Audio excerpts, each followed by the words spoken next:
किताब माथिको लेखकीय र पाठकीय दृष्टिकोण समेटिएको कार्यक्रम किताब। श्रोताहरू नमस्कार। रेडियो अन्नपूर्ण नेपाल 94 मेगाहर्जको साप्ताहिक कार्यक्रम किताबमा यहाँहरूलाई हार्दिक स्वागत छ। म प्रस्तुता छविरमन सिलवालको तर्फबाट। सधैँ आज पनि म नेपाली साहित्यको नयाँ कृति लेखक तथा समीक्षकका साथ उपस्थित भएको छु।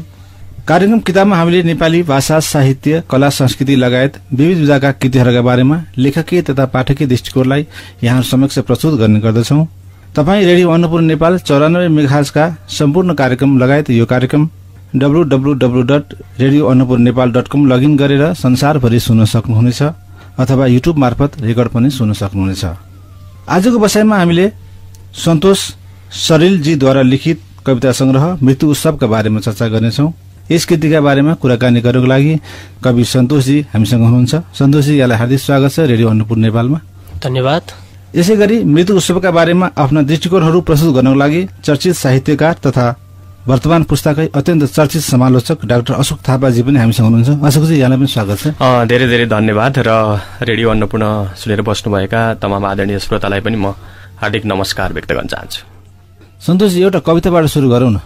म चाहिँ यही मृत्यु उत्सवबाट एउटा एक छापे भन्ने कविताबाट सुरुवात गर्न चाहन्छु। अहिले चुनावी माहौलको समय जुन छ राजनीतिक, त्यसमा अलिकति व्यङ्ग गरिएको एउटा कविता एक छापे।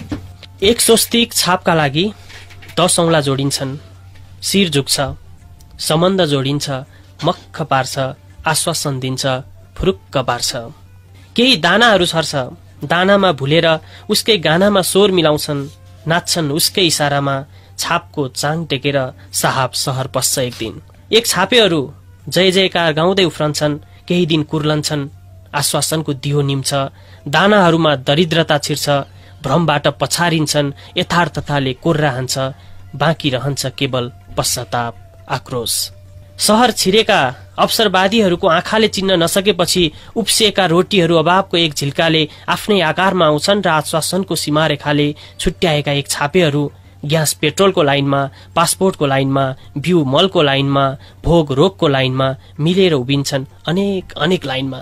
केही वर्ष एक छापेहरू बाँच्नका लागि बग्नुपर्ने छ खेतबारीमा, निर्दयी खाडीमा, दुःखको सहरमा, बाध्यताका बगरहरूमा। घरमा आउने त केवल एक बाकस अर्थीहरू हुन्।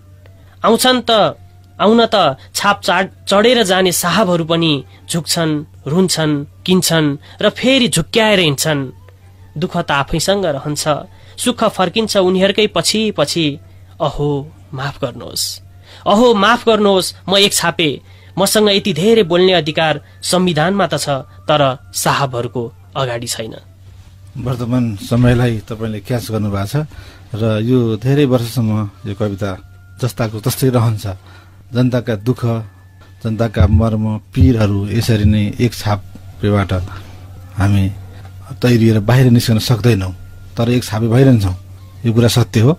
सन्तोष सरिलजीको यो मृत्यु उत्सव पहिलो कृति हो। उहाँ वर्तमान पुस्ताको अत्यन्त चर्चित कवि हुनुहुन्छ र उहाँको आश लाग्दा कवि पनि हुनुहुन्छ। उहाँ यथार्थ बिम्बहरूलाई जस्ताको तस्तै कवितामा ढाल्न निकै सिपालु हुँदछ। यो मृत्यु उत्सवले त्यही भन्छ।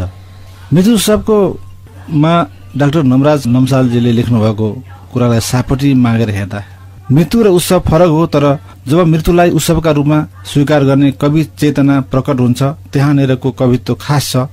आम मानिसभन्दा सोचाइ र सोचाइ प्रवाहको शिल्पमा फरकपन देखा पर्छ र त मानिसको भिडबाट कवि अलगै चिनिन्छ।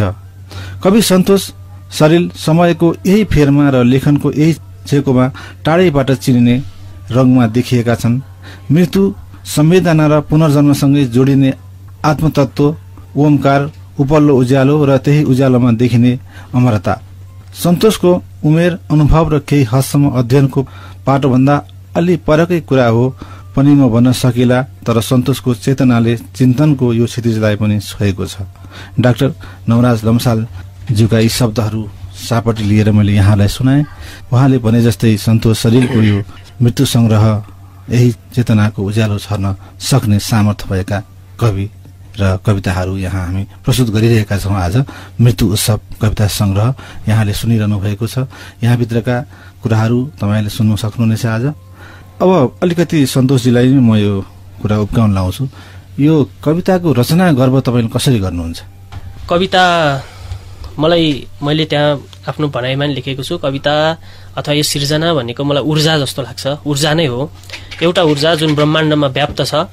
ती ऊर्जाहरूलाई म जतिखेर जुनसुकै कुनै घटनाहरूले चाहिँ एउटा ऊर्जालाई एउटा झिल्काको रूपमा कुनै पनि घटना केही देखिन्छ जुनले मलाई छुन्छ, त्यो छोइसकेपछि बिस्तारै त्यो त्यतिखेरै ओहो यस्तो भयो भनेर त्यो मस्तिष्कमा ती कुराहरू खेलिरहन्छन् र कुनै पनि समयमा तिनीहरूले चाहिँ एउटा मूर्त रूप लिन खोज्छन् र त्यसपछि म चाहिँ कुनै पनि कविताहरूलाई लेख्ने गर्छु। कहिले कुनै कविता एक बसाइमा पनि सकिन्छ र कुनै कविता सक्नको लागि महिनौं लागेको पनि छ।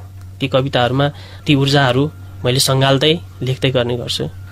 एउटा कवितामा अनुभव र एउटा यथार्थ हैन, यो बीचमा तपाईँ कसरी यो तालमेल मिलाउनुहुन्छ? कवितामा धेरै जसो कुरा बोल्न खोज्दा केही यथार्थ कुराहरू त अवश्य नै कवितामा आउँछन्। त्यस सँगसँगै आफूले जे भोगिराखेको हुन्छ, आफूले जे राखेको त्यो अनुभवका कुराहरू त्यो पनि त्यो मिसिन्छन्। र अझ मलाई के लाग्छ भने सिर्जना गर्ने मानिस चाहिँ अलिकति कल्पनाशील भएर पछि हुन सक्ने अथवा त्यो कल्पनामा पनि उड्नु त पर्छ। त्यही भएर यथार्थता त्यसपछि गएर अनुभवका कुरा सँगसँगै अलिकति काल्पनिकता पनि यसमा जोडिन्छ, कवितामा जोडिन्छ। पक्कै पनि मृत्यु उत्सवमा यी कुराहरू छन् र हाम्रो श्रोताहरूले यो मृत्यु उत्सव पढ्नु भने यी कुराहरू आउँछ। वर्तमान पुस्ताकै अत्यन्त उम्दा कविको रूपमा उहाँ स्थापित हुनको लागि यो पहिलो कृति यहाँले पढिदिनुपर्छ। डाक्टर अशोकजी, हजुर, उहाँको लेखकीय पाटो पहिलो कृतिको बारेमा होइन, तपाईँले अस्ति उहाँको विमोचनमा पनि केही कुरा बोल्नु भएको थियो। हजुर, र आज हाम्रो श्रोताहरूलाई पनि सुनाइदिनुहोस् न, उहाँको लेखकको अवस्था कस्तो छ कविताको क्षेत्रमा? धन्यवाद। कवि सन्तोषजीको किताब मृत्यु उत्सव जुन छ, धेरै निस्किन्छन् कविताका किताब। वर्षमै तपाईँको 300-350 किताब निस्किन्छन्।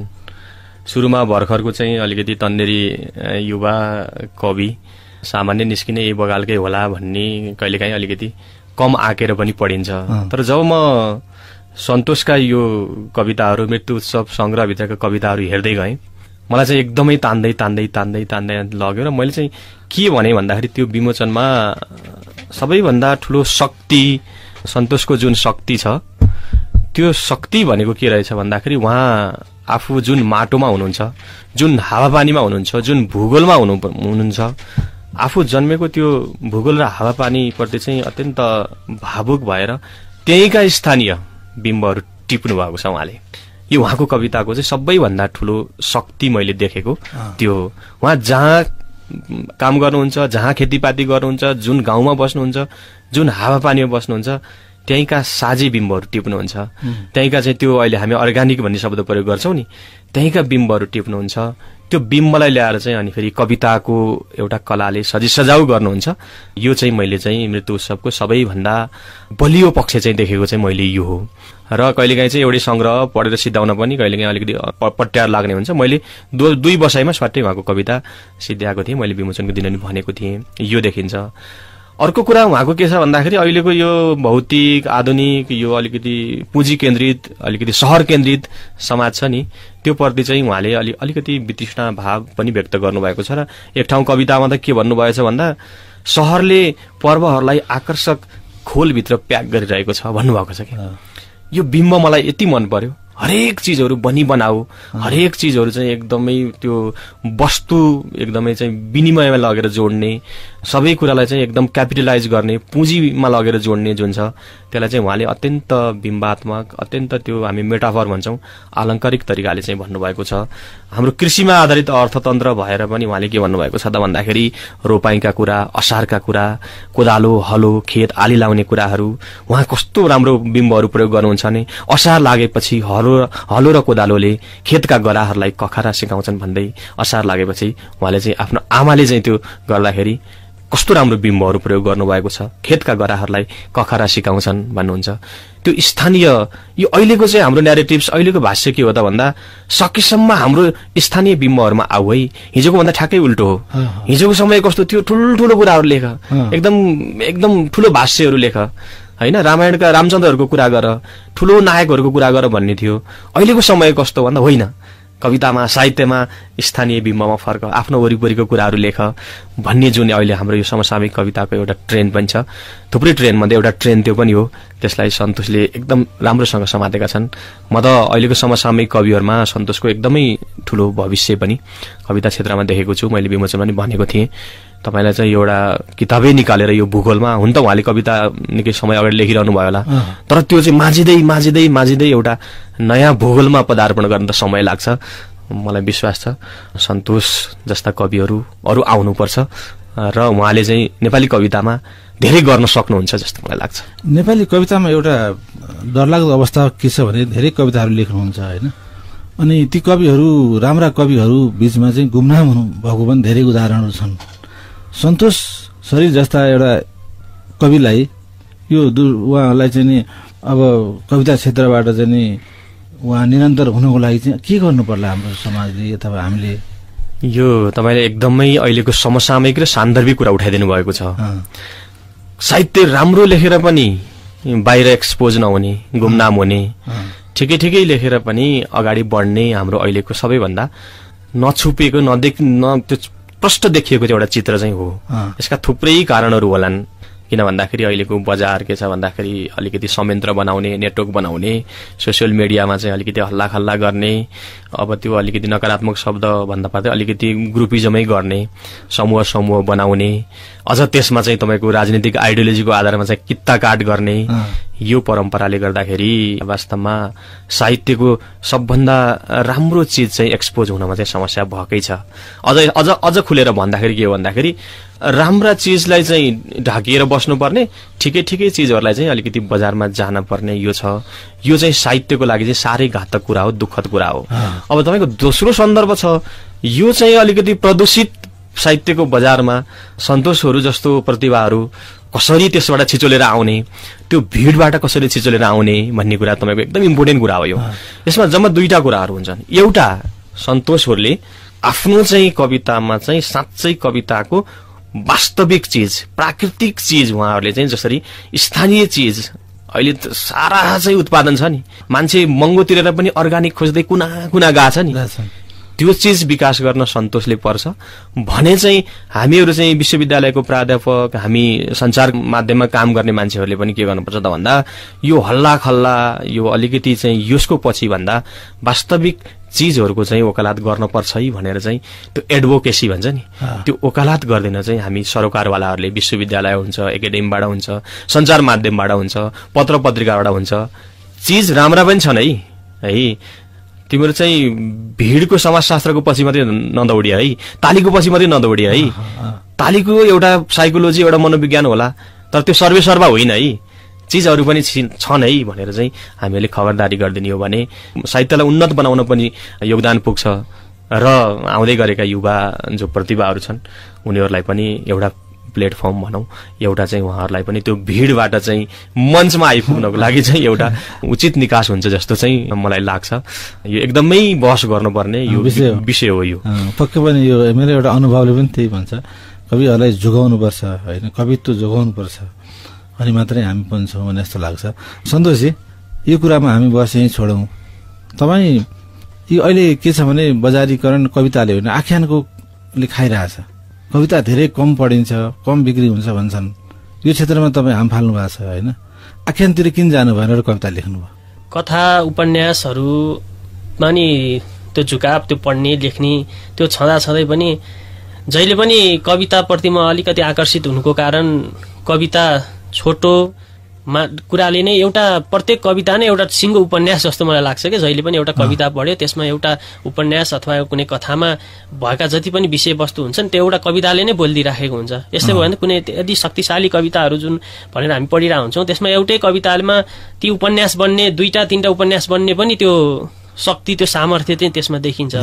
अनि सँगसँगै मेरो आफ्नै व्यक्तिगत रूपमा चाहिँ कस्तो भने कविता सुरुमा कविताबाट नै सुरु गरियो। सुरुमा जुन यो साहित्य लेखन अथवा यता झुकाव जुन साहित्यपट्टिको छ कविताबाट भएर हरेकचोटि कलेज लेभलसम्ममा चाहिँ अथवा अन्य हरेक प्रतियोगिताहरू हरेक कुरामा चाहिँ मलाई कविताले नै आफूलाई चाहिँ अलिकति पहिचान दियो। अलिअलि पहिला गजलहरूको कुराहरू यिनीहरू पनि गजलहरू पनि हुन्थे, ती पनि लेख्थे। तर मलाई कविताले कहिले पनि मेरो आफूलाई पहिचान जुन हुन्छ त्यसमा उच्च उसमा नै राखिराख्यो।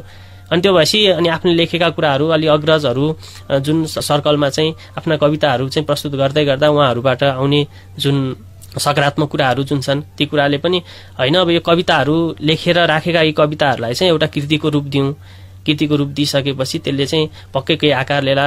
अनि त्यसपछि ती कविताहरूमाथि केही बहसहरू होला र ती कविताहरूले अझै मलाई चाहिँ कवितामै नै अलिकति अघि बढ्न चाहिँ सहज होला, कविताप्रतिको अझै ज्ञान चाहिँ अझै बढ्दै जाला भन्ने जुन छ त्यसले गर्दा कविता नै पहिला निकालिहालौँ अथवा कविता नै गरौँ भन्ने चाहिँ ममा त्यो कविताप्रतिको मोह चाहिँ त्यसरी आयो। ठिक छ, यो मोहले गर्दाखेरि हाम्रा पाठकहरूले हाम्रो श्रोताहरूले यो मृत्यु उत्सव पढ्न पाउनुहुन्छ र पक्कै पनि यहाँ भित्रका कविताहरू तपाईँले सोचे जस्ता, तपाईँले लेखे जस्ता, हामीले भोगे जस्ता होइन यी कुराहरू यसमा छन्। अब कविता लेख्दाखेरि तपाईँले ध्यान दिनुपर्ने कुरा चाहिँ के जस्तो लाग्यो तपाईँलाई? एउटा कवि भइसक्नुभयो तपाईँ, अब कविता निकाले सङ्ग्रह निकालेपछि चाहिँ के कुरामा चाहिँ ध्यान दिनुपर्ने छ कविता लेख्दाखेरि? हाम्रा श्रोताहरूले चाहिँ लेख्न चाहनु श्रोताहरूलाई पनि सुनाइदिनुहोस् न। अब कवितामा सुरुवातमा मैले पनि कविता लेख्दाखेरि एउटै विषयमा त्यो व्याख्या गरेको जस्तरी होइन, ती व्याख्या एउटै कुरा दोहोरिरहने कुराहरू। अनि त्यस्तै विमोचन क्रममा अथवा सर हाम्रो अशोक सरले पनि मलाई समयसम्म अस्ति नै पनि भन्नुहुन्थ्यो कुनै एउटै माथि एउटा हरफले भनिसक्यो अथवा फेरि त्यसलाई नै जस्टिफाई गर्ने, त्यसलाई नै फेरि त्यही कुरालाई चाहिँ प्रसङ्ग त्यही जोड्दै आउने, त्यस्ता कुराहरू चाहिँ दोहोरिँदाखेरि कविता त्यति पठनीय नहुँदो रहेछ। भइसकेको कुरा फेरि आयो तल भनेर त्यो एउटै लामो पनि कविता बन्ने, अर्को एउटै कुरा बार बार दोहोरिएको जस्तो हुने।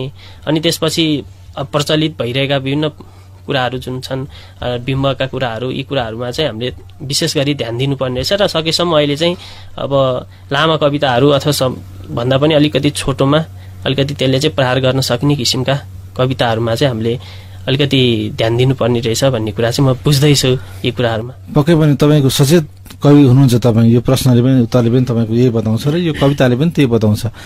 शब्द जन्जालबाट हामी टाढा रहनुपर्छ र जति सक्दो छोटकरीमा हामीले कुराहरू टुङ्ग्याउनुपर्छ भन्ने कुरो यो कविताले पनि बोल्छ। तपाईँको कविताले एउटा कविता तपाईँको म पढ्छु, यो बडो मलाई यो प्रेमको खोजी भन्ने कविता निकै मन पर्यो। कुनै दिन एक आँखा जुदाएँ, एक बोली मिलाएँ, एक खुसी हँसाई, केलाउँदै रोपेको थियो प्रेम। दुई चार भेट, दुई चार सपनाका उडान, दुई चार चुम्बन र आलिङ्गन पिउँदै उम्रिँदै थियो प्रेम। केही थोपा विश्वास, केही थोपा आत्मीयता, केही थोपा डर सिंचित हुँदै हुर्केको थियो प्रेम। कोपिला लाग्दो बेग्लै उत्साह, हर दिन अनौठो तेज, हरेक प्रहर प्रेमिल रहर। ऊ ठान्थ्यो जब फुल्नेछ तृप्त हुनेछन् अतृप्तता, भेटिनेछन् आकाश र हराउनेछन् क्षितिज, सपना बन्नेछन् विपना। फेरि फुल्यो प्रेम फुल्यो तर अचम्म, झन बढिदिन्छ चाहना, झन बढिदिन्छ रहर, झन फैलिदिन्छ खुसीको क्षितिज। प्रेम फुलेपछि नै ऊ प्रेम खोज्न हिँडेको। बडा तपाईँले यो एउटा प्रेममा एउटा बिम्ब चाहिँ गजबको ल्याउनु भयो है। भेटिनेछन् आकाश र हराउनेछन् क्षितिज, सपना बन्नेछन् विपना। यो तपाईँको बडा मिठो लाग्यो मलाई यो कविता, र हाम्रो श्रोताहरूलाई पनि यो कविता सुनौँ भन्ने हो।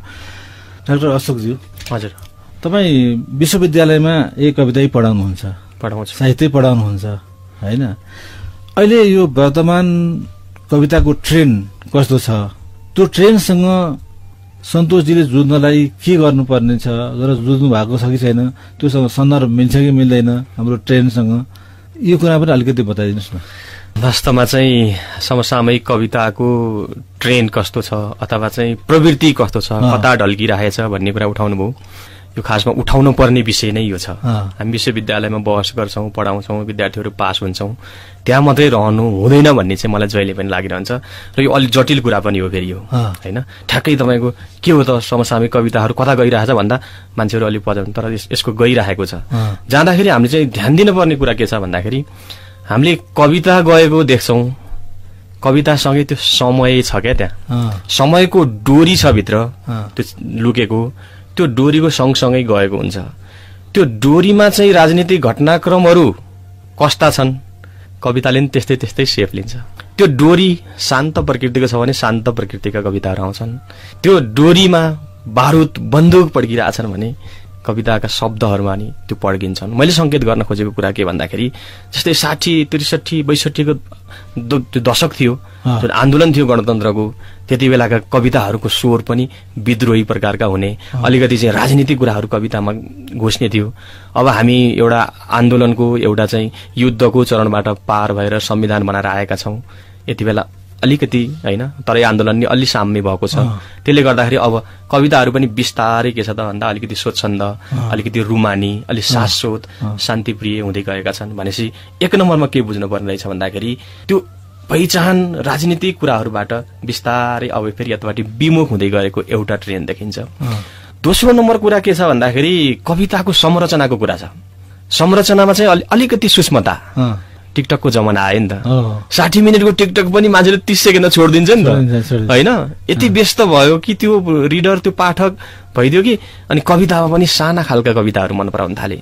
पहिला त लामो लामो मोहन कोइरालाहरूको कविता हामीले पढेको हो नि त, ठुल्ठुला काव्यहरू पढेको हो नि त, बैरागी काइलाहरूको लामो लामो कविताहरू, फर्सीको जराहरू, मोहन कोइरालाको कविताहरू हामीले पढेको हो नि त। तर अब त्यस्तो छैन। सूक्ष्म कविताहरू, साना कविताहरू, सानो हुँदैमा कविता अपूर्ण हुन्छ भन्ने हुँदैन। जस्तै त्यही दिन पनि हाम्रो सुलोचना मानन्दरज्यूले सानो टुक्रा कविता सुनाउनु भएको थियो, तर त्यो आफैमा पूर्ण ठुलो झिल्का त्यसले बोकेर आएको थियो। महेश पौड्यालजी सूक्ष्म कविताहरू लेख्नुहुन्छ अहिले, उहाँका कविताहरू चाहिँ देख्दाखेरि 4 लाइनका, 5 लाइनका, 3 लाइनका पनि देखिएलान् कहिलेकाहीँ। उहाँको म सम्झिन्छु त्यो जुनगिरी भन्ने कविता सानो छ तर त्यसले दिने झिल्का निकै विशाल खालको, झननन नपार्ने, सोच्न बाध्य पर्ने खालको छ। दोस्रो ट्रेन भनेको कविता सूक्ष्मतातिर, सानो साइजतिर गइरहेको छ। अर्को भनेको चाहिँ त्यो अघि हामीले अफ द रेकर्डमा नि कुरा गरेका थियौँ, त्यो शास्त्रीय धङधङी छन्द अलङ्कारबाट विच्छेद भएर कविता चाहिँ अब बिस्तारै चाहिँ जनता जनबोलीतिर, स्थानीय बोलीतिर रूपान्तरण भएको छ। यो तेस्रो खालको ट्रेन हो। यो निकै महत्त्वपूर्ण कुरा छ यो। अर्को के छ भन्दाखेरि कवितामा चाहिँ बिम्ब प्रतीकहरू हामी के गर्छौँ त भन्दाखेरि पहिला चाहिँ स्थापित बिम्बहरू मात्रै प्रयोग हुन्थे। अब त्यो लुकेका बिम्बहरू, पर्दाभित्र नेपथ्यभित्र कहिल्यै नसुनिएका बिम्बहरू ती आउन थालेका छन्। पहिला चाहिँ बाहिर सर्फेसमा चाहिँ एकदम होलिस्टिक रूपमा आउने, बृहत रूपमा आउनेहरू अब सूक्ष्मतामा आएका छन्। र अर्को चाहिँ एउटा ट्रेन, अझै दुईटा ट्रेन म के देख्छु भन्दाखेरि स्थानीय भित्र पनि लघु इतिहास छ। एउटा ग्रान्ड एउटा चाहिँ हिस्ट्री हुन्छ, ठुलो इतिहास हुन्छ, एउटा लुकेको इतिहास हुन्छ। अबको कविहरू त्यो लुकेको इतिहासभित्र पनि छिर्दैछन्। जसरी डाक्टर नवराज लम्साल जेठी दरबारको इतिहासमा अग्नि काव्यबाट छिर्नु भयो नि त। इतिहास त हो नि त्यो जेठी दरबारको। त्यो इतिहासबाट चाहिँ त्यो लुकाइएको न्यारेटिभ्सबाट चाहिँ त्यो भाष्यबाट छिर्ने आएको छ। र अर्को अन्तिममा मैले चाहिँ एउटा भन्नुपर्ने कुरा के छ भन्दाखेरि अलिकति अब वर्जित विषयहरू पनि मान्छेहरूले दकस नमानिकन भन्न थाले। यौनका विषय पनि अलिक खुला रूपमा भन्न थाले। अलिकति यौन दुर्व्यसनका कुराहरूलाई पनि अलिकति नडराइकन नलजाइकन भन्न थाले। अनि त्यसपछि गएर चाहिँ यो पुनर्जीवित हुन थाले त्यो कुराहरू। यो यौनको कुरा चाहिँ लाज लाग्दो कुरा, लुकाउने हो, यसलाई छोप सप्रेस गर, ढाक भन्ने थियो हिजोको भनाइ। अहिले चाहिँ कविताहरूमा त्यो कुराहरू आउन थाले। सम्बन्ध विच्छेदका कुराहरू आउन थाले, लिभिङ टुगेदरका कुरा आउन थाले, सामाजिक सञ्जालले जोडेका प्रेमका कुराहरू बाहिर आउन थाले। कहिलेकाहीँ अलिक बढी आयो कि, अलिकति लाजै लाग्दो तरिकाले अलिकति आयो कि भन्ने चाहिँ डर छ। तर अब चाहिँ मान्छेहरू के आउन थाले त भन्दा त्योबाट पनि बाहिर निस्किँदै गरेका वर्जित र छोपिएका विषयबाट बाहिर ल्याउने पर्ने चिजहरू नि आए। मैले समग्रमा चाहिँ विश्वविद्यालयमा पढाउँदा देखेका चाहिँ विशेष गरी यही प्रवृत्तिहरू होइन, सूक्ष्मता, पहिचानका कुरा, कवितामा आएको शास्त्रीय धनले छोडेर जनबोलीमा आउने, अनि त्यसपछि गएर लुकेका नेपथ्यभित्रका प्रतीकहरूलाई खोज्ने होइन, वर्जित विषयहरूलाई पनि ल्याउने, लघु इतिहासलाई पनि ल्याउने। अहिलेको कविता गइरहेका 5-6वटा तपाईँ चाहिँ बुँदैमा भन्न लाउनु भयो भने यी 5-6वटा ट्रेन चाहिँ अहिले सँगसँगै गएको देखिरहेको छु। तपाईँको अन्तिम पुछ्रे प्रश्न छ, त्यसो भए चाहिँ सन्तोषहरूको स्थिति के होला त भन्नुभयो नि तपाईँले। सन्तोषहरू चाहिँ टिक्ने आधार के त यो होइन, यी सबै कुरा एउटै कविमा त सम्भव छैन। त्यो नभइसकेपछि उनले के छ त भन्दाखेरि चाहिँ यसमा विशेष गरी उहाँले चाहिँ जब स्थानीय बिम्बहरूलाई लिएर आउनुभयो नि, स्थानीय बिम्बहरूलाई खोजी लिएर आउनुभयो, यसले गर्दाखेरि के छ त भन्दाखेरि छ उहाँलाई च्यालेन्जहरू हुँदाहुँदै पनि स्मल इज ब्युटी भन्छ कि। अहिले तपाईँले राम्रो कविता पढ्नुभयो, त्यस्तै अर्को एउटा राम्रो कविता छ, उहाँलाई पढ्न पनि लगाउँला, एउटा नियति भन्ने कविता लेख्नु भएको छ उहाँले। उहाँ यति सूक्ष्म रूपमा छिर्नु भएको छ नि, धान पसाउँदाखेरि चाहिँ धानको त्यो धान बन्न अगाडि त्यहाँ दुध हुन्छ, त्यो दुधले चामल बनाउँछ, चामल बनाइसकेपछि त्यो धानको भुसले त्यसलाई ढाक्छ। त्यो नियति शीर्षकको कविता हो, मलाई सबभन्दा मन परेको यो संग्रहभित्रको। अनि हामी चाहिँ के गर्छौँ त भन्दा चामल बनिसकेपछि त्यो सारा सुरक्षित गरेर चामल बनाउने, दुधबाट चाहिँ चामलमा रूपान्तरण गर्ने भुसलाई हामी व्यवस्था गरेर फ्याँकिदिन्छौँ र हाम्रो लागि सबभन्दा मूल्यमान कुरो त त्यो चामल हुन्छ होइन। भुसहरूको अस्तित्व कसले हेर्छ र भनेर उहाँले त्यो सूक्ष्मताभित्र छिर्ने त्यो दार्शनिक कुरा छ नि, उहाँ भर्खर युवै हुनुहुन्छ कवि, तर त्यो भित्र उहाँको छिर्ने जुन शक्ति छ मलाई लाग्छ उहाँभित्र चाहिँ त्यो लुकेको नेपथ्यमा भएको स्थानीय बिम्बलाई ल्याउन सक्नुभयो नि, उत्खनन गर्न सक्नुभयो नि। सन्तोषहरू टिक्ने भनेको त्यसैमा हो। सन्तोषहरू चाहिँ बाँच्ने भनेको यो नियति जस्ता कविताको चाहिँ त्यो सूक्ष्मतामा जो छिर्न सक्छ त्यो कविहरू टिकाउ हुन्छन्। कविताको भिडबाट सन्तोषहरूलाई चाहिँ त्यो भिडबाट अब त्यहीँ लुकिरहनु पर्दैन, होला परिस्थिति अनुकूल प्रतिकूल जे होला, तर राम्रो चिज त ढिलो चाँडो आइहाल्छ। एउटा अर्को छ कि अहिलेको यो हाम्रो कविता क्षेत्रमा मान्छेले चाहिँ अलिकति नबुझेका कुरा हो कि हामीले नबुझेका कुरो थाहा छैन होइन। एउटा चाहिँ सरल बिम्बमा लेख्ने कवि नै होइन भन्छन्, एउटा जटिल बिम्बहरू प्रयोग गरेर मान्छे नबुझ्ने कुराहरू लेख्छन् कि। तपाईँ कुन पक्षमा हुनुहुन्छ? यो पक्ष विपक्ष भन्दा नि यो दुईटै कुरा चाहिन्छ। दुईटै कुरा कसरी चाहिन्छ त तपाईँलाई म जस्टिफाई दिन्छु। कविता बुझिनुपर्छ, कविता बुझिनुपर्छ भनेर तपाईँ हामीले चाहिँ घरमा चाहिँ सबैसँग वार्तालाप गरेको चिज चाहिँ कविता हुँदैन। भनेपछि चिज के रहेछ त भन्दाखेरि कविता हुनको लागि पहिला उहाँले अलिकति व्याख्या गरिसक्नु भएको छ। तपाईँमा कुनै विषयले तपाईँको दिमागमा त्यसले चाहिँ झिल्का दिन पर्यो, संक्रमण हुन पर्यो, अनि त्यो चाहिँ कविता पाक्न पर्यो त्यहाँ। त्यो पाकेर जब चाहिँ तपाईँको स्थानीय अथवा बिम्बात्मक तरिकाले जब त्यो बाहिर आउँछ नि अनि बल्ल कविता हुन्छ। एक समय थियो प्रयोगशील समय, जटिल कविताहरू लेख्ने, नबुझिने लेख्ने, मातेको मान्छेको भाषण मध्य रातको सटकसित लेखिदिने, अनि सोध्यो भने मैले लेखिदिएँ बुझ्ने काम तपाईँको भन्ने जमाना थियो। अब त्यसरी चल्दैन होइन। कविता बुझिनुपर्छ, कविता श्रोताको लागि हो, समाजको लागि हो। कविता अहिलेको कविता त त्यस्तो होइन, त्यो एउटा जटिल बिम्बात्मक प्रयोगशील धारबाट त्यो चाहिँ एउटा संक्रमणबाट कविता बाहिर निस्किसकेको छ। अबको कविताहरू भनेको बुझिन्छन्।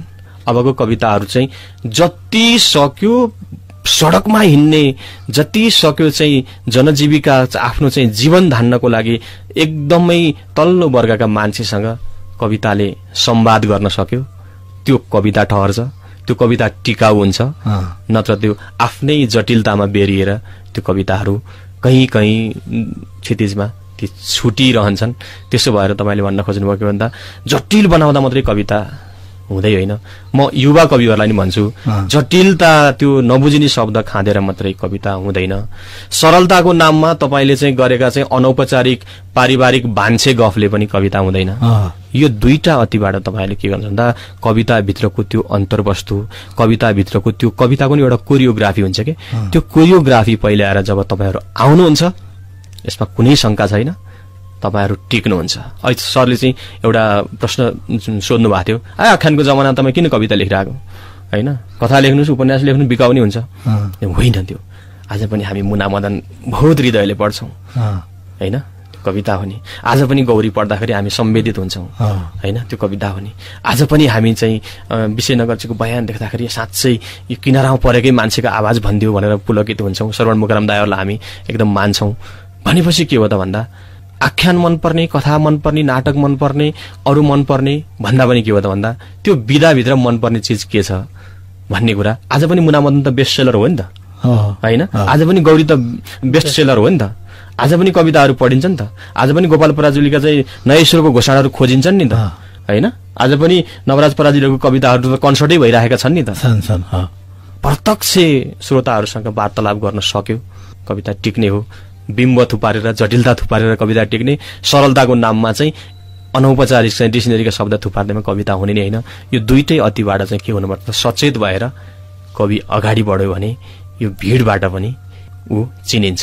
एउटा अर्को पनि यो कुरा सन्दर्भ जोडिहाल्नु तपाईँसँग। अहिले के छ भनेदेखि कविहरू एउटा कविताको झुन्डमा मात्रै देखिन्छन्, बाहिर आउन समाजमा आउन सकेका छैनन्। हामी बाहिर हिँड्दाखेरि कुनै भिडमा हिँड्दाखेरि हामीलाई कसैले चिन्दैन कवि भनेर। त्यो झुन्डबाट बाहिर निस्किने उपाय चाहिँ के छ तपाईँको अनुभवमा? त्यसबाट निस्किने उपाय अघि पनि मैले अलिकति जोडेँ। कविताको सन्तोषजीलाई नि तपाईँले चाहिँ एउटा प्रश्न सोध्नु भएको थियो। साहित्यभित्र 3टा कुरा हुन पर्यो।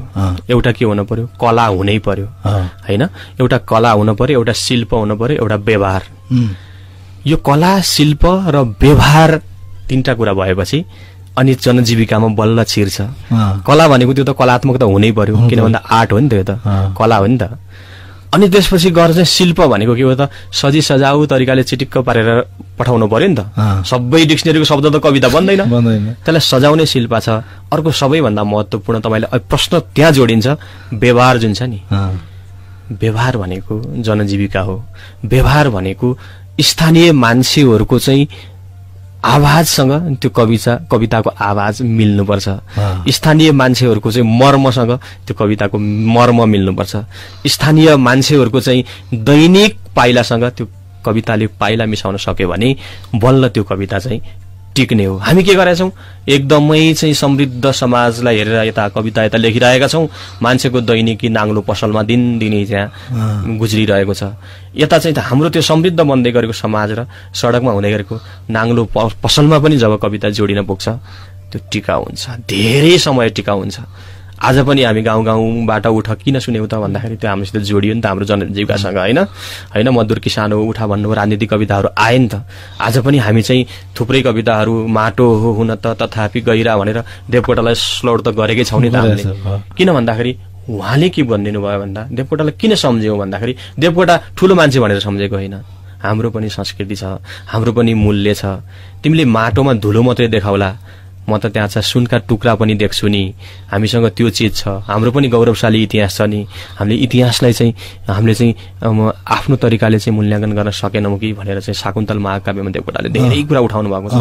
उहाँले चाहिँ त्यो कुरा भित्र छिचोलेर उठाइदिएको हुनाले जनजीविका, अहिले मैले 3टा भनेको मध्ये सबभन्दा जोडिनु पर्ने व्यवहारसँग जनजीविका जोडिएर स्थानीय मान्छेसँग चाहिँ दुःख सुखका प्रत्यक्ष संवाद गर्यो भने कविता त त्यो मान्छेको भिडबाट टाढा जाँदै जाँदैन।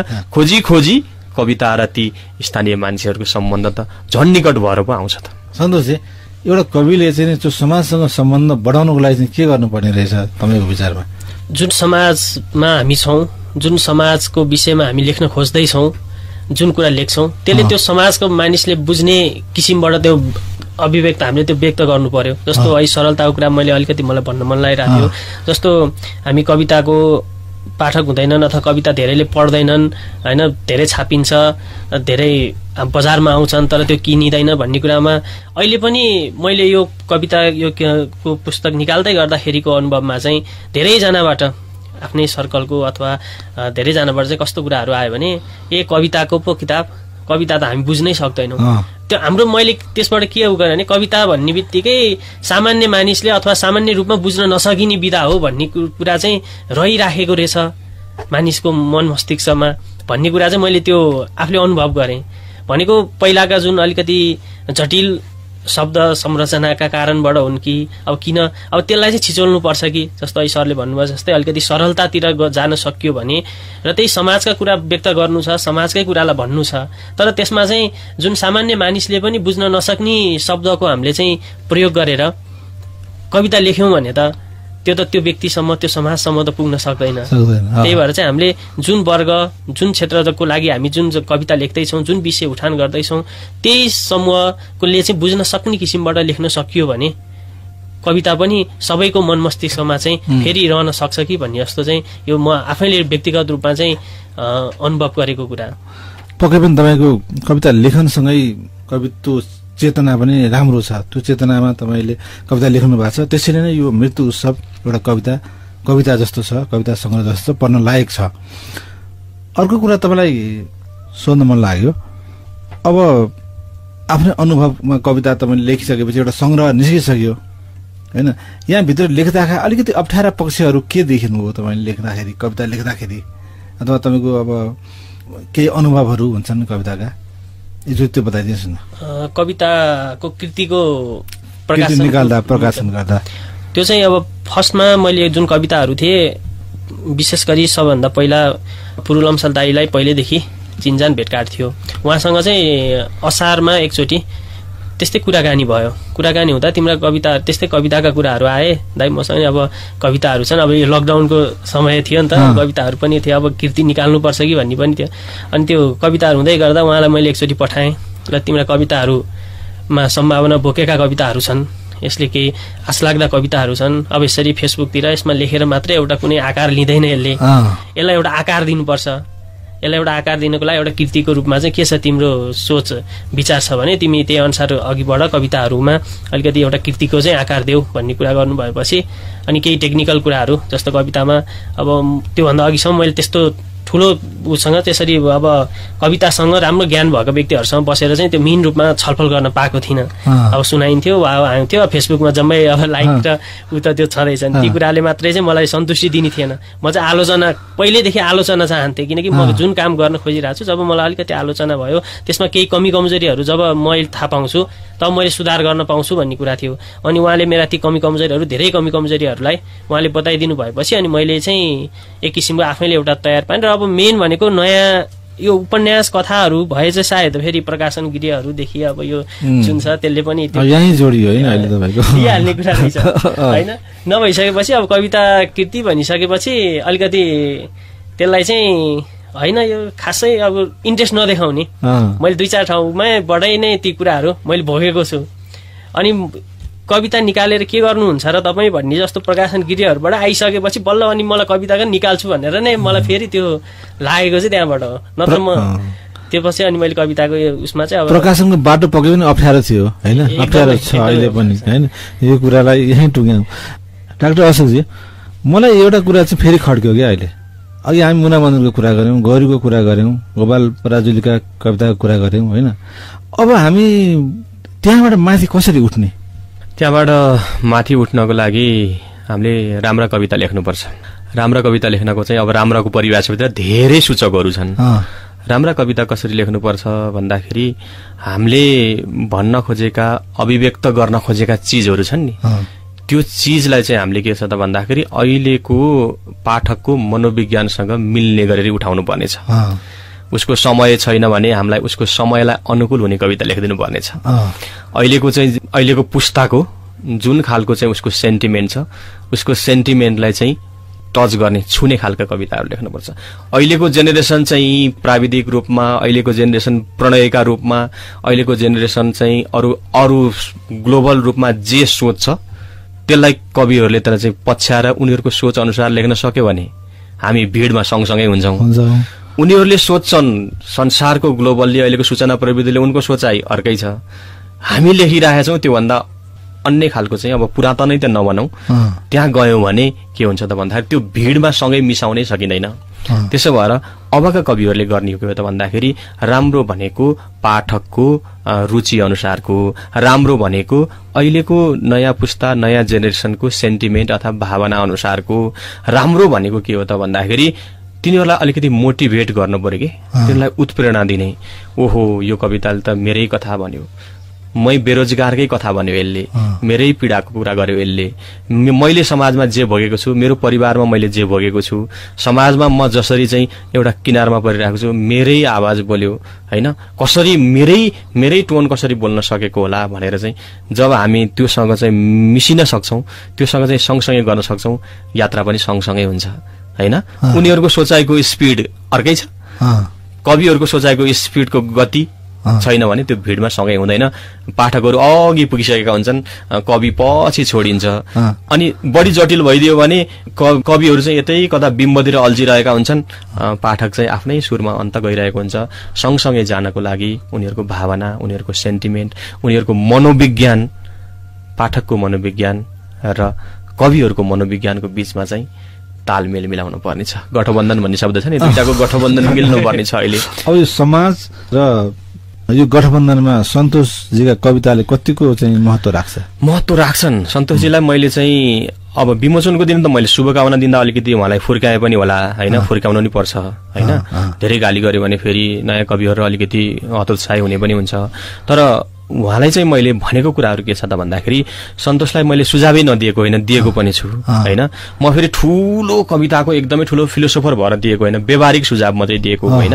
हामीले पढाउँदाखेरि कविताको सैद्धान्तिक कुरा विश्वविद्यालयमा बहस गर्दाखेरि, धेरै पढ्दाखेरि, समीक्षा लेख्दाखेरि हामीले भोगेका कुराहरू, सन्तोषलाई चाहिँ व्यवहारिक सुझाव मैले के दिएको थिएँ भन्दाखेरि केही चाहिँ अंग्रेजी शब्द र वाक्यांशहरू प्रयोग गर्दाखेरि अलिकति विचार गर्नुपर्छ, प्रयोग गर्न मिल्छ।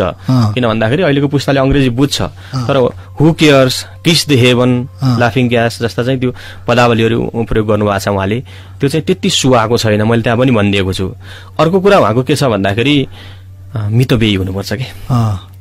मितव्ययी भनेर त्यसलाई कसरी तपाईँको गागरमा सागर अटाउने हो के होइन। छोटोमा जति सक्नुहुन्छ तपाईँले चाहिँ तपाईँको भावना, तपाईको विचार त छ नि त कवितामा, विचार छ, भावना छ, त्यो विचारलाई छोपेर चाहिँ जति सक्दो संक्षिप्तमा चाहिँ बोल्नुपर्छ। त्यसको लागि अरू उपाय नै छैन। तपाईँ बिम्ब र प्रतीकमै हो बोल्ने। बिम्बमा प्रतीकमा बोलियो भने थोरै कुरामा नि धेरै भन्न सकिन्छ। त्यसपछि गएर चाहिँ आम सरोकारका कुराहरू, आम मान्छेका कुराहरू उहाँले उठाउनु भएको छ, नउठाएको होइन। जस्तै कस्तो छ भन्दाखेरि कहिलेकाहीँ चाहिँ उपदेश दिने हाम्रो उहाँको मात्रै होइन, धेरै कविहरू के गर्छन् त भन्दाखेरि त्यो नमागिएको उपदेश खान्ने कवितामा छ। त्यस्तो उपदेशमा चाहिँ कहीँ कहीँ त्यस्तो आएको छ। उपदेश खान्नु हुँदैन एउटा। अर्को पुनरावृत्ति त उहाँले स्वीकारिसक्नु भएको छ होइन। पंक्तिहरू माथि चाहिँ मरुभूमि भनिसकेपछि उजाड थियो भन्नै परेन के। मरुभूमि अटोमेटिकली के छ त उजाडै छ। यस्ता कुराहरू, यो टेक्निकल कुराहरू छन्। त्यसपछि गएर अर्को के छ त भन्दाखेरि एउटा चाहिँ मैले के भनेको छु उहाँलाई चाहिँ सुझाव भन्दाखेरि हामी क्लिचे भन्छौँ के। क्लिचे भनेको के भन्दा अति प्रयोग भइसकेको बिम्बहरू प्रयोगै नगर्ने के होइन। राम्रो भन्नु पर्यो भने चन्द्रमुखी भनिहाल्नु पर्दैन कि। अब हजारौं पटक त्यो प्रयोग भइसकेको बिम्बहरूलाई सकेसम्म त्यसलाई चाहिँ सकिन्छ त त्यसलाई वर्जितै गर्ने र घटाउँदै घटाउँदै घटाउँदै चाहिँ नयाँ बिम्बहरू छ नि त हामीसँग। नयाँ बिम्बहरूलाई नयाँ सन्दर्भमा उठाउँदै जाने हो भने सन्तोषका कविताहरू एकदमै टिकाउ भएर जान्छन् भन्नेमा म एकदमै विश्वस्त छु। र अरू कुराहरू त के छ त भन्दाखेरि यो अब भाषाका कुराहरू हुन्छन्। भाषाको कुरा त त्यो टेक्निकल कुरा हो, तपाईँले मिलाउन सक्नुहुन्छ। तपाईँ चाहिँ अब के हुन्छ त भन्दाखेरि तपाईँकै भावनालाई सकेसम्म सूक्ष्म रूपमा कसरी खान्न सकिन्छ। तपाईले चाहिँ जस्तो 150 शब्दमा लेख्नुभयो भने 100 शब्दमा त यी भावना नफुत्काइकिन भन्न सकिने बिम्बहरू छन् कि। अंग्रेजीमा हामी मेटाफर भन्छौँ, मेटाफरहरूको प्रयोग गर्न सक्छौँ कि, अलङ्कारका कुरा गर्न सक्छौँ कि। तपाईँले एउटा राम्रो पक्ष उठाएको के हो भन्दा तपाईँले चाहिँ त्यो प्रकृतिलाई मानवीकृत गर्नुभएको छ नि, त्यो चाहिँ एकदमै त्यो मौलिक तरिकाले गर्नुभएको छ। हिजोदेखि नै त्यो परम्परा छ होइन। उहाँले चाहिँ प्रकृतिलाई चाहिँ यस्तोसँग चाहिँ मानवीकृत गरेर उठाइदिनु भएको छ। सुरुकै कवितामा पनि उहाँको त्यो खालको छ, प्रकृतिलाई चाहिँ भन्ने होइन। पराई घर पठाएकी छोरीको यादले मुटु चर्किएसरी, हिलोमा औलाका काभटा बनाएका घाउ चर्कन्छन् भनेर त्यो असारको बेलाहरूमा कुरा गर्नुभएको छ।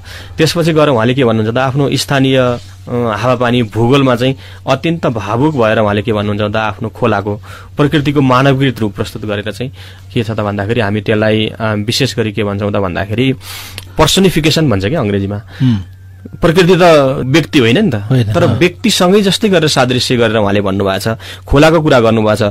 फुङफुङ भन्ने एउटा कविता छ, त्यहाँ चाहिँ सन्तोषले के गरेका छन् त भन्दाखेरि अधिकांश कविहरूको जस्तै त्यो प्रकृतिलाई चाहिँ ठ्याक्कै मानवसँगै संवाद गरेको जस्तो गरेर उहाँले चाहिँ कवितामा प्रस्तुत गरिदिनु भएको छ। यो वास्तवमा चाहिँ उहाँको चाहिँ एउटा शक्ति हो कविताको। अर्को चाहिँ कस्तो बिम्ब प्रयोग गर्नुभएको छ भन्दाखेरि सोझो भएरै त गिडिन्छ नि लिङ्गो बनाउने नाममा सल्लाहको पोथ्रो भन्नुभएको छ कि।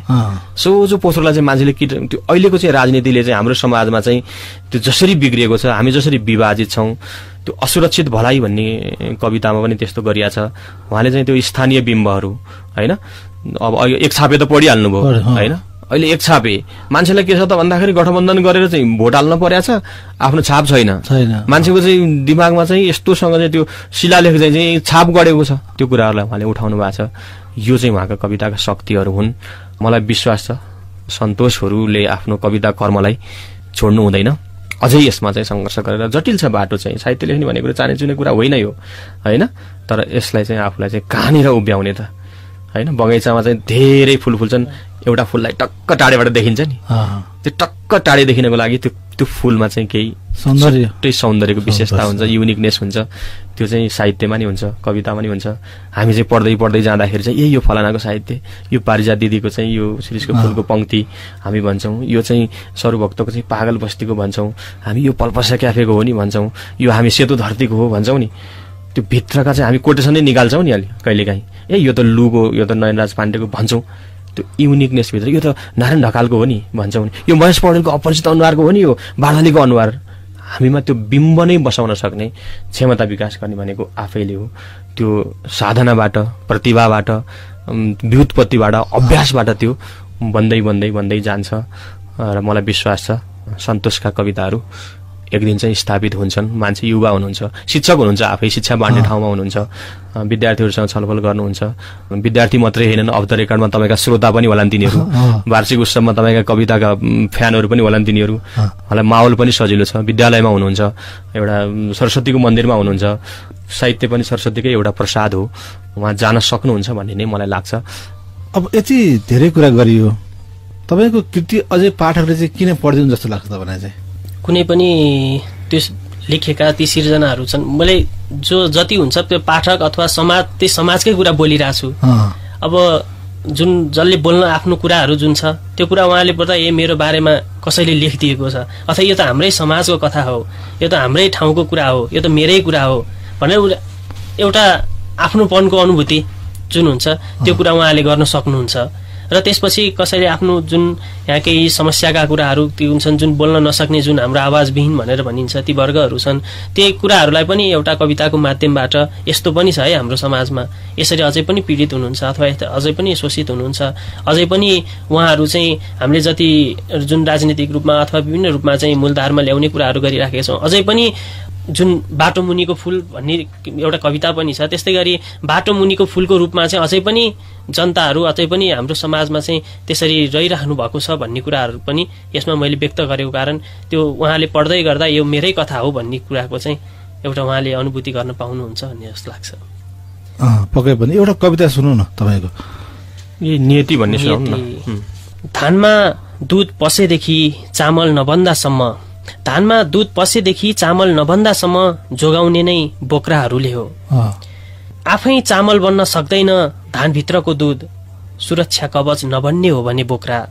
पोगटा भनेर बत्ताउँछन् खलोबाटै, उडाउँछन् नाङ्लोको बतासले, बोक्राले जोगाउँछ र त चामल भन्छ। जब चामल निकाल्छन् बोक्रालाई भुस भनेर मिल्काउँछन्। नियति यही हो मान्छेको, नियति यही हो मान्छेको, बोक्राहरू फालिन्छन् र चामलहरू पुग्छन् कसैको शिरमा। मिठो, एकदम मिठो कविता सुनाउनु भयो। श्रोताहरू, मृत्यु उत्सव संग्रहभित्र यस्तै यस्तै 55 कविताहरू रहेका छन्। यस कृतिलाई इन्डिगो इन्कले प्रकाशन गरेको हो। तपाईँ पनि पढ्न चाहनुहुन्छ भने इन्डिगो इन्कसँग सम्पर्क राखेर यो कृति पढ्न सक्नुहुनेछ, अथवा पसलहरूमा काठमाडौँ उपत्यका लगायत नेपालका विभिन्न पुस्तक पसलबाट पनि तपाईँ यो कृति पढ्न सक्नुहुनेछ। अब हामीले धेरै कुरा गऱ्यौँ कृतिको बारेमा, कविताको बारेमा। अब यो कृतिभित्रको उहाँलाई सुझाव पनि तपाईँले धेरै दिइसक्नुभयो। केही कमजोर पक्षहरू छन् अथवा अझै पनि उहाँले सुधार गर्नुपर्ने यी कविताहरूमा केही छन् त? उहाँलाई मैले विमोचनको दिन पनि मैले देखेका, मैले जानेका, मैले बुझेका कुराहरू उहाँलाई भने, उहाँले चाहिँ त्यो ग्रहण पनि गर्नुभएको छ। त्यसपछि हामी नियमित सम्पर्कमा पनि छौँ। कस्तो छ भन्नुहुन्छ भने कवि बन्ने रहर गर्नेहरूको भिड चाहिँ ठुलो छ, तर ढङ्ग नपुगेका कविताहरू पढ्दा पढ्दा पढ्दा हामी आजित छौँ यति बेला, होइन? यो अलिकति क्रिटिकल कुरा भयो, यो अलिकति क्रिटिसाइज गर्ने कुरा पनि भयो। र आजको समयमा चाहिँ सन्तोषका कविताले चाहिँ त्यो भिडमा चाहिँ केही न केही त्राण दिएको छ, सम्भावना मैले चाहिँ आशा जगाएको चाहिँ मैले देखेको छु। त्यो सम्भावना भनेको के हो भन्दाखेरि मैले फेरि दोहोऱ्याएँ, त्यो गाउँले बिम्ब हो, त्यो ग्रामीण चित्रहरू, ग्रामीण बिम्बहरूलाई उहाँको कवितालाई बचाउने त्यसैले हो। अर्को सम्भावना भनेको के हो भन्दा त्यो वस्तुलाई हेर्ने फरक दृष्टिकोण। हामीले जे देखिरहन्छौँ कविले त त्यही देख्दैन, होइन? हामीले चाहिँ चन्द्रमा देख्छौँ, कविले छुट्टै रोटी देख्छ होला अथवा के देख्छ होला। त्यो चाहिँ वस्तुलाई हेर्ने दृष्टिकोण। हामीले पनि देखेको हो नि त, धान पसाएको त, धानको बोक्रा त हामीले पनि देखेको हो नि। उहाँले चाहिँ मान्छेको नियति देख्नुभयो, होइन? किनारामा परेका मान्छेको चित्र देख्नुभयो। त्यो चाहिँ वस्तुलाई हेर्ने सम्भावना सन्तोषका कवितामा देखेको छु। त्यो सबै वस्तुलाई समेत जीवनसँग घोटेर निकाल्ने भर्खरको मान्छे हुनुहुन्छ। त्यहाँ ठुलो दार्शनिक चिजहरू छ, होइन? चामललाई ग्रहण गरेर भुसलाई उछिट्याउने, होइन? आजीवन चामल बनाउन प्रयोग गर्ने भुसलाई उछिट्याउने नियति त हाम्रो छ नि त अहिले। त्यो दार्शनिक कुरा पनि उहाँमा देखेको छु, उहाँको सबल पक्ष हो। मलाई त लाग्छ भविष्यमा एउटा राम्रो कवि उदाउँदै गरेको संकेत मैले प्रष्ट देखेको छु। सन्तोषको गन्तव्य भनेको एउटा भावक कवि, एउटा सूक्ष्मताबाट दर्शनमा जाँदै गरेको बुझिन्छ। र सुरुमा हजुरले उठाउनु भएको थियो नि कार्यक्रमको सुरुमा नवराज दाइले भने जस्तै, भूमिकामा भने जस्तै, एउटा भावुक केटो कवि भएर भावुकतामा लेखिरहे चाहिँ लाग्दैन। एक भव्य कविको उदयको संकेत मिल्छ। खासमा ऊ एउटा समाजलाई हेर्न खोजिरहेको छ र एउटा बाणी दिन खोजिरहेको, बाणीलाई बाणी दिन खोजिरहेको एउटा चाहिँ कविको रूपमा सन्तोष कविताको नयाँ भूगोलमा चाहिँ आइरहेको छ भन्ने कुरा चाहिँ डाक्टर नवराज लम्सालले गर्नुभएको छ। सन्तोषलाई यो कविताको, समसामयिक कविताको यो नयाँ भूगोलमा हार्दिक स्वागत भन्न चाहन्छु र शुभकामना पनि दिन चाहन्छु। सन्तोषजी, अब हाम्रा श्रोताहरूलाई के तपाईँले भन्नु बाँकी कुराहरू केही छन् त? एउटा हामी सबैकै आवाजलाई चाहिँ एउटा कविताको रूपमा चाहिँ मैले अब ल्याएको छु, कविता कृतिको रूपमा ल्याएको छु। अब अलिकति परिष्कृत भएर अझै राम्रा कविता लेख्नको लागि त सरहरू अथवा हजुरहरू जस्तो जुन सञ्चार मिडियाकर्मीहरू हुनुहुन्छ अथवा कविता बुझ्ने, कविताका राम्रा पाठकहरू सबैबाट चाहिँ कमी कमजोरीहरू सल्लाह सुझावहरू आयो भने त्यही अनुसार चाहिँ म आफूलाई चाहिँ अझै सुधार गर्दै अझै राम्रा रचनाहरू सिर्जना गर्ने चाहिँ जुन हौसला मिल्छ र कमी कमजोरीहरू चाहिँ लाई हटाउँदै लान सकिन्छ। उहाँहरूले चाहिँ यी कविताहरूलाई एकचोटि पढिदिएर मलाई अझै यो ठाउँमा यस्तो भइदिएको भए अथवा कवितामा अझै यी कुराहरू भइदिएको भए त अझ राम्रो हुन्थ्यो होला, अथवा तपाईँले यो कुरा यो कवितामा भन्न खोज्नु भएको कुरा यो छ, अझ यस्तोमा यी कुराहरू अझ थपियो भने राम्रो हुन्छ, अथवा उहाँका सल्लाह सुझाव जति हुन्छन् त्यस्ता सल्लाह सुझावहरू मैले प्राप्त गर्न सकेँ भने अझै म केही भर्खर अब बामे सर्दैछु एउटा कृतिको रूपमा चाहिँ ल्याएको छु भने म अझै राम्रोसँग हिँड्न, उभिन, त्यसपछि म दौडिन चाहिँ अझै सक्छु कि यो कविताको जुन यो मैदानमा हिँड्न सक्छु भन्ने मलाई लागेको छ। त्यसैले उहाँहरूले चाहिँ कृपया एकचोटि यो मृत्यु उत्सवलाई पढिदिएर मलाई सल्लाह सुझावहरू दिनुहुनेछ भन्ने मैले आशा राख्छु। पक्कै पनि श्रोताहरू, मृत्यु उत्सव मार्फत कवि सन्तोष सरिलजी दौडिसक्नु भएको छ। यहाँका कविताहरू यहाँले पढिदिनु भयो भने एउटा कविको सच्चा सम्मान हुनेछ, यही भन्न चाहन्छु। र हामी कार्यक्रमको अन्त्यतिर आइसकेका छौँ। आजको बसाइमा हामीले सन्तोष सरिलजीद्वारा लिखित कविता संग्रह मृत्यु उत्सवको बारेमा चर्चा गर्यौं। हामीलाई पुस्तकको बारेमा चर्चा गर्ने अवसर दिनुभएकोमा कवि सन्तोषजीलाई धेरै धेरै धन्यवाद। मृत्यु उत्सवको बारेमा आफ्ना सुन्दर दृष्टिकोणहरू प्रस्तुत गरिदिनु भएकोमा चर्चित समालोचक तथा साहित्यकार डाक्टर अशोक थापाजीलाई पनि धेरै धेरै धन्यवाद। अर्को साता यही समयमा नयाँ लेखक, पुस्तक तथा समीक्षाका साथ उपस्थित हुने नै छु। अहिलेलाई भने प्राविधिक मित्र विवर अधिकारीजीलाई धन्यवाद भन्दै म पनि बिदा चाहन्छु। हस्त नमस्ते, शुभरात्रि। किताबमाथिको लेखकीय र पाठकीय दृष्टिकोण समेटिएको कार्यक्रम किताब